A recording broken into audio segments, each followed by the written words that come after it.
तो चलिए बेटे, आज का हम लोगों का टॉपिक है नेशनल इनकम। तो आज हम बात करेंगे नेशनल इनकम के ऊपर। तो देखिए, ये नेशनल इनकम के टॉपिक को समझने के लिए पहले हम सबसे पहले लिखेंगे नेशनल इनकम की डेफिनेशन, इसका मीनिंग लिखेंगे सबसे पहले हम। तो आप देखिए, सबसे पहले मेरे साथ नोट डाउन कीजिए कि meaning of national income, meaning of national income. उसके बाद मैं आपको डोमेस्टिक इनकम का मीनिंग बताऊंगा और फिर इन दोनों के मीनिंग को एक्सप्लेन करूंगा आपको कि इसका मीनिंग क्या होता है। तो मीनिंग ऑफ नेशनल इनकम, देखिए बेटे, इसमें लिखिए आप income generated by resident, income generated by resident, income generated by resident of a country. ठीक है जी, income generated by resident of a country within और outside the economic territory, within और आउटसाइड द इकोनॉमिक टेरिटरी। ठीक है जी। देखिए बेटे, अब बात आती है मीनिंग ऑफ डोमेस्टिक इनकम की। Meaning of domestic income. अब हम देखेंगे कि डोमेस्टिक इनकम किसे कहते हैं। ठीक है जी, डोमेस्टिक इनकम का मीनिंग देखेंगे अपन। तो देखिए, डोमेस्टिक इनकम का मीनिंग क्या कहता है? Income generated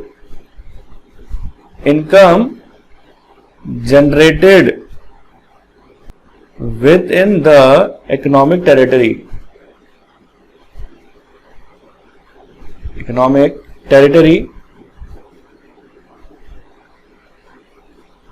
whether by resident or non-resident। तो देखिए बेटे, ये डेफिनेशन, जब मैंने आपको नेशनल इनकम की जो डेफिनेशन दी है, देखिए बेटे, इस डेफिनेशन के अंदर सबसे पहले मैं आपको ये बात बताना चाहता हूं कि नेशनल इनकम का मीनिंग क्या है। तो मैंने आपको ये बात बताई, income generated by resident of a country within और आउटसाइड द इकोनॉमिक टेरिटरी, यानी यहां पर सारा फोकस रेजिडेंट के ऊपर है। ठीक है जी। और डोमेस्टिक इनकम के ऊपर मैंने क्या बात बोली? Income generated with in the economic territory whether by resident और नॉन रेजिडेंट। तो यहां पर सारा फोकस किसके ऊपर है? यहां सारा फोकस हमारी with in the economic territory के ऊपर है। अब आप बोलेंगे सर समझ नहीं आया, और एक्सप्लेन करो। तो मैंने कहा बेटे देखिए, ये दोनों डेफिनेशन मैं आपको एक डायग्राम से समझाऊंगा।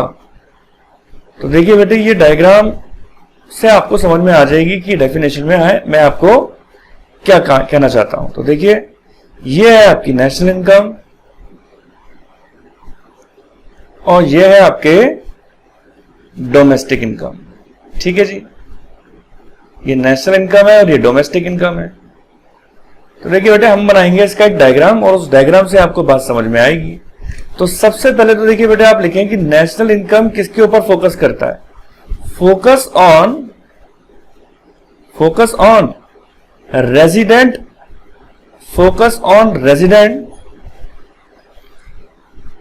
Of country, resident of the country के ऊपर फोकस करता है। यानी किसके ऊपर फोकस करता है? रेजिडेंट के ऊपर। तो अब आप यहां पर लिख सकते हैं कि सारा फोकस किसके ऊपर है?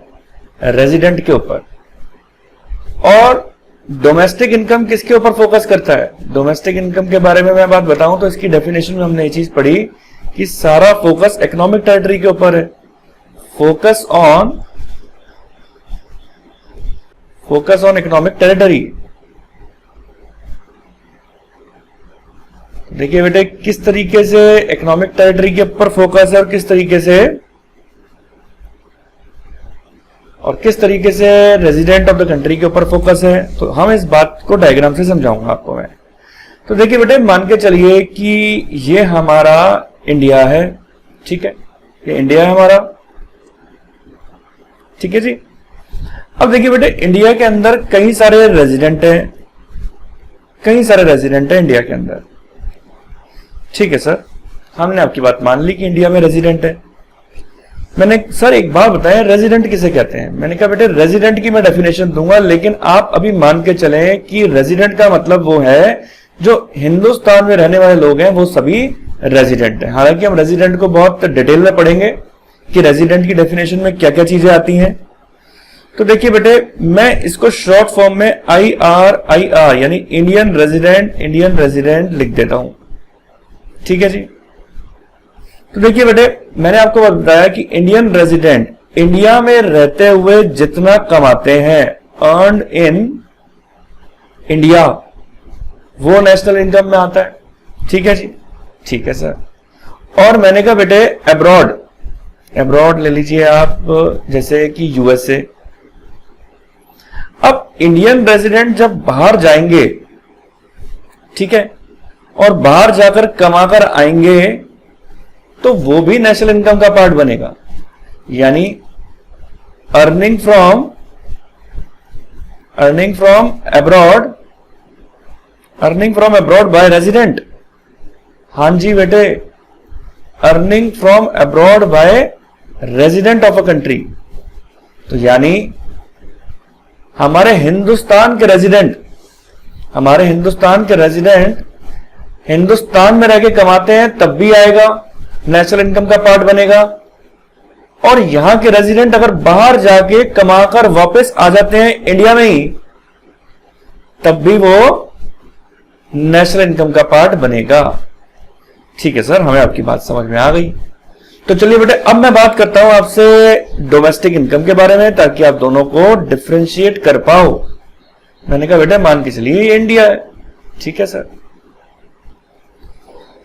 मैंने कहा बेटे इंडिया के अंदर जो भी रेजिडेंट है,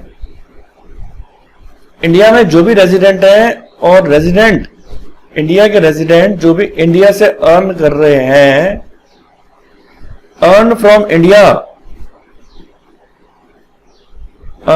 इंडिया, वो डोमेस्टिक इनकम का पार्ट बनेगा। क्या सर? मैंने कहा बेटे इंडिया में जो भी रेजिडेंट है, जो अर्न करते हैं रेजिडेंट इंडिया से, वो डोमेस्टिक इनकम का पार्ट बनेगा। आपने कहा ठीक है सर। मैंने कहा अब आपके मन में कंफ्यूजन उठेगा, सर एक बात बताइए कि यहां पर जो आपने बताया कि नेशनल इनकम में जो रेजिडेंट हैं, नेशनल इनकम के अंदर जितने भी रेजिडेंट हैं वो इंडिया में रहकर अर्न करेंगे, नेशनल इनकम का पार्ट बनेगा। और डोमेस्टिक इनकम के अंदर भी आप ये बात बोल रहे हैं कि रेजिडेंट इंडिया में रहकर जितना अर्न करेंगे वो डोमेस्टिक इनकम का पार्ट बनेगा। तो सर ये दोनों तो चीजें कॉमन हो गई। मैंने कहा बिल्कुल बेटे, ये दोनों बातें कॉमन है कि रेजिडेंट जो इंडिया में अर्न करते हैं वो नेशनल इनकम का पार्ट बनता है, और इसी के साथ साथ यहां के रेजिडेंट जो अब्रॉड जाके, रेस्ट ऑफ द वर्ल्ड जाकर जब कमाकर आते हैं वापस इंडिया में, वो भी आपका नेशनल इनकम का पार्ट बनता है। लेकिन यहां पर मैंने बताया कि जो रेजिडेंट हैं इंडिया में रहकर अर्न कर रहे हैं वो डोमेस्टिक इनकम का पार्ट भी बनेगा, और इसी के साथ साथ अब्रॉड मान के चलिए आप चाइना से, हम एग्जांपल ले लेते हैं चाइना या USA, rest of the world, यानी आप अब्रॉड से अगर कोई भी फॉरेनर अगर इंडिया आता है और इंडिया में कमाता है और कमा के अगर बाहर ले जाता है, अर्न फ्रॉम इंडिया, तो वो भी डोमेस्टिक इनकम का पार्ट बनेगा। ओ सर, आपका कहने का मतलब है इंडिया में रहने वाले लोगों ने इंडिया से कमाया, वो भी डोमेस्टिक इनकम का पार्ट है, और बाहर के लोग जो इंडिया से कमा के चले जाते हैं वो भी डोमेस्टिक इनकम का पार्ट है। मैंने कहा बिल्कुल बेटे। मैंने कहा आपको इंडिया में आया, फॉरेनर इंडिया में आया और इंडिया से कमा के चला गया, और रेजिडेंट ने जो इंडिया में रह के कमाया, यानी हमारी इंडियन इकोनॉमिक टेरिटरी के अंदर, हमारी इंडियन इकोनॉमिक टेरिटरी में जो भी इनकम होगी, फिर वो चाहे फॉरेनर करे या रेजिडेंट करे, वो डोमेस्टिक इनकम का पार्ट बनता है। ओ तो वो डोमेस्टिक इनकम का पार्ट बनता है। और देखिए बेटे, यहां पर मैंने सारा फोकस किसके ऊपर किया कि रेजिडेंट होना चाहिए, फिर वो इंडिया में करे या इंडिया से बाहर करे, वो नेशनल इनकम का पार्ट बनेगा।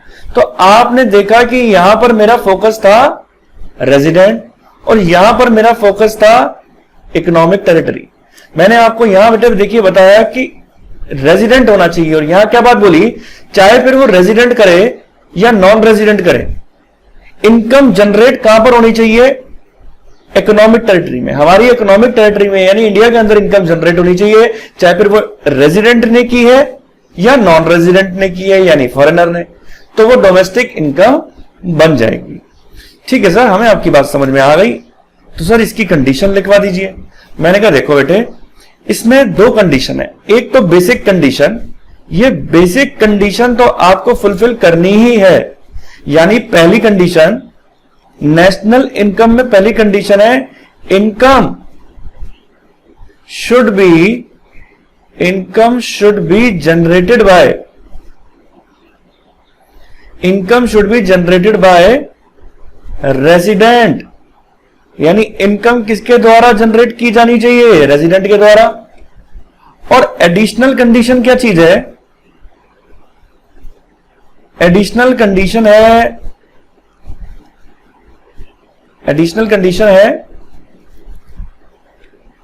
Income generated by resident, income generated by resident either in India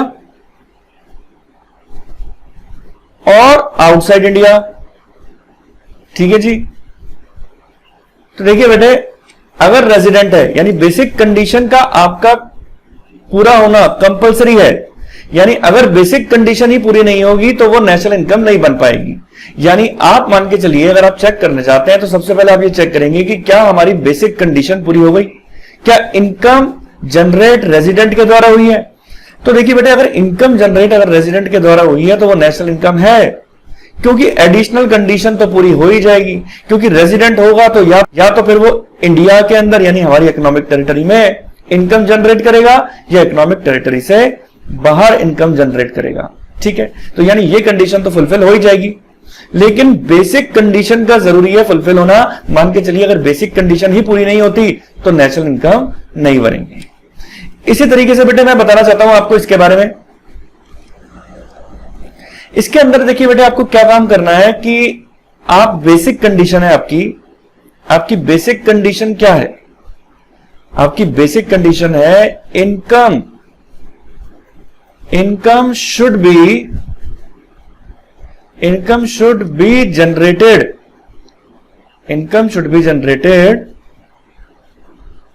in economic territory. ओ सर, हमें बात समझ में आ गई। मैंने कहा क्या सर, आप यही कहना चाहते हो कि इकोनॉमिक टेरिटरी यहां पर बेसिक कंडीशन में है कि अगर इकोनॉमिक टेरिटरी में ही अगर इनकम नहीं हुई तो वो डोमेस्टिक इनकम नहीं बन पाएगी। मैंने कहा बिल्कुल बेटे, तो इकोनॉमिक टेरिटरी में इनकम हमारी जनरेट होनी चाहिए। और दूसरी हमारी कंडीशन ये है income generated either bye resident और नॉन रेजिडेंट। यानी आपकी इनकम को जनरेट करने वाला रेजिडेंट भी हो सकता है और नॉन रेजिडेंट भी हो सकता है, लेकिन ये एडिशनल कंडीशन है बेटे। और लेकिन आपको ये चीज ध्यान देनी बहुत जरूरी है, कि इकोनॉमिक टेरिटरी के अंदर होनी चाहिए। यानी डोमेस्टिक इनकम के अंदर भी बेसिक कंडीशन, अगर इकोनॉमिक टेरिटरी के अंदर आपकी इनकम जनरेट नहीं हुई तो वो डोमेस्टिक इनकम नहीं कहलाएगी। ठीक है सर, हमें आपकी बात समझ में आ गई, लेकिन सर एक कुछ एग्जाम्पल करा देते तो हमें और अच्छा समझ में आ जाता। तो मैंने कहा ठीक है बेटे, इसके एग्जाम्पल कराते हैं आपको। मैं उम्मीद करता हूं कि आपको मेरा वीडियो पसंद आया होगा। मेरा वीडियो पसंद आया, इसको लाइक करें, सब्सक्राइब करें, शेयर करें।